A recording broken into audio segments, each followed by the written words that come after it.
हाँ, तो सरकार की ही बनाई कमेटी जो दलवई कमेटी है उन्हीं की ही रिपोर्ट के अनुसार एग्रीकल्चर की जो ग्रोथ रेट है वो 10.4% के अनुसार होनी चाहिए थी। 2016 से 2022 के बीच में जो ग्रोथ रेट रहने का आसार था 2022-23 तक वो 10.4% था अगर हम किसानों की आमदनी को दुगना करना चाहते थे। लेकिन प्रेजेंट टाइम में आपका नीति आयोग के द्वारा मेंशन किया गया कि लास्ट 10 साल के अंदर जो एग्रीकल्चर इनकम है वो केवल 5.23% के हिसाब से इंक्रीज हुई है और बाकी जो नॉन एग्रीकल्चर सेक्टर है उसमें ग्रोथ रेट 6.24% देखने को मिली है और ओवरऑल जो इंडियन इकोनॉमी की ग्रोथ रेट है उसमें आपको 5.80% का जो है ग्रोथ रेट देखने को मिलेगा। तो यहां आपको एक बात समझनी चाहिए कि ओवरऑल आपका जो परसेंटेज इंक्रीमेंट है वो आधा भी नहीं हो पाया है। यानी कि हम अभी प्रेजेंट टाइम में किसानों की जो आमदनी दुगना करने की बात कर रहे हैं उस ग्रोथ रेट को बढ़ाने के लिए बहुत सारे एफर्ट्स लगाने पड़ेंगे।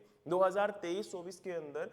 जो इकोनॉमिक सर्वे था उसमें भी ये मेंशन किया गया था कि जो इन्वेस्टमेंट है वो भी उस हिसाब से नहीं हो पाई है जिस हिसाब से हम किसानों की आमदनी को दुगना करना चाहते हैं। तो हमें एक चीज देखनी पड़ेगी कि जो एक्चुअली में डिसबर्समेंट है वो प्रॉपर नहीं हो पा रहा है। हमारा जो एक्सटेंशन सिस्टम है उसमें अभी भी बहुत सारी कमियां हैं, उसे दुरुस्त करने की जरूरत है। हमारी गवर्नमेंट की जो स्कीम्स को इंप्लीमेंट किया जाना चाहिए उनको भी उस प्रॉपर वे के साथ नहीं इंप्लीमेंट किया जा रहा जो वाकई में एक इफेक्टिव रोल जो है प्ले कर सके। और वाकई में जो किसान नीडी है उनको तो कभी इन स्कीम्स का बेनिफिट मिल ही नहीं पाता है, वो इन स्कीम से लाखों कदम दूर हैं। तो यही एक इंप्रूवमेंट की जरूरत है और ये सरकारी आंकड़े हैं ना, ये घर बैठकर किसी ने बनाए हुए आंकड़े नहीं है। गवर्नमेंट की खुद की कमेटी है जिन्होंने रिकमेंडेशन दिया, उसके बाद नीति आयोग है ना, तो इनके द्वारा इवन दो इकोनॉमिक सर्वे जो आपका गवर्नमेंट के द्वारा रिलीज किया जाता है तो इनको अगर आप लोग देखोगे तो पता चलेगा कि अभी किसानों की आमदनी को दुगना करने के लिए बहुत सारे एफर्ट्स की रिक्वायरमेंट है और गवर्नमेंट खुद इन चीजों को मानती है कि नहीं हो पाई है। और इवन दो अभी रिसेंटली